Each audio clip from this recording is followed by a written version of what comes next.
Pinagbawal ba ng COA yung mga confidential expenses dahil peke o fictitious, gawa-gawa lang yung mga AR? Ano pong notice yung tinutukoy niyo po, Your Honor?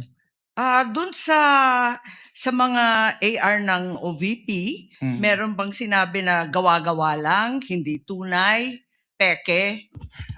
Dahil hindi po yan yung focus ng audit namin, wala po kaming basis para magkaroon ng findings po doon sa mga sinasabi niyo. So ang sagot, no. Walang sinasabi na fictitious yung AR. At doon sa AOM, pati sa suspension, ganun na rin sa ND, sinabi ba ng COA na yung AR and documentary evidence of payments, yung DEP, peke, falsipikado, huwad? Since hindi po yan yung focus ng audit po namin, wala po kaming findings about that, Your Honor. Sinabi ba doon na falsipikado yung DEP at saka yung AR? Na it was forged, kumbaga? Wala pong ganong findings, Your Honor. Wala rin, di ba? At doon sa mga pangalan ng mga recipient ng award, tama ba ako sa pagkaintindi na hindi rin sinita ng COA yung mga kakaibang pangalan tulad ng Mary Grace Piatos, Andy Lim, etc. Ang sinabi at binanggit talaga ng COA ay yung mga datos na hindi tumutugma. Tama ba? Since what we did is compliance audit po at wala namang provision yung circular as to the use of aliases, yes po, wala po kaming findings about Kasi that. sabi mo nga, neither allowed nor prohibited. Tama po.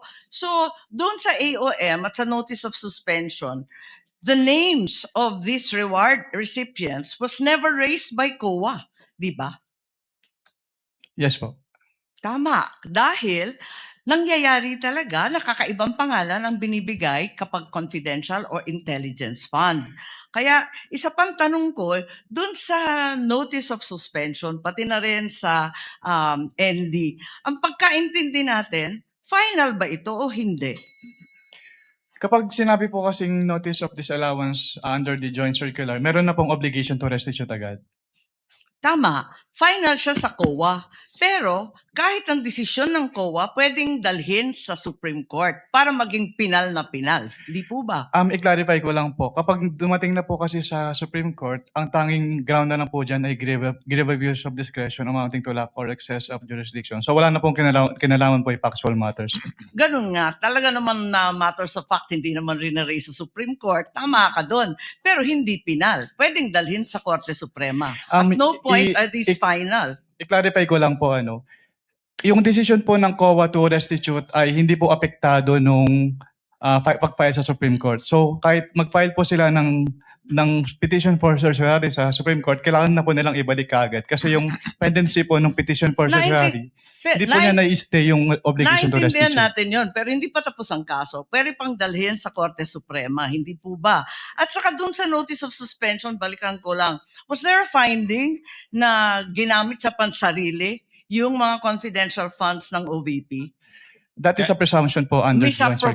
Misappropriated ba yun? Kindly wrap up. That is a Sir presumption Judge po. Marcos. Hindi po kailangan directly sabihin kasi nagkaroon po ng presumption. Pero hindi sinabi. Sa madaling sabi, Pero dahil wala presumption talagang po siya, hindi po siya kailangan sabihin, Your Honor. Naintindihan ko, pero wala doon. Is there a COA finding na ninakaw ang confidential funds doon sa various AOMs and notice? Meron bang sinasabi doon na ninakaw? It was stolen? There is a prima facie evidence na nagamit po siya for personal use or benefit under the joint circular.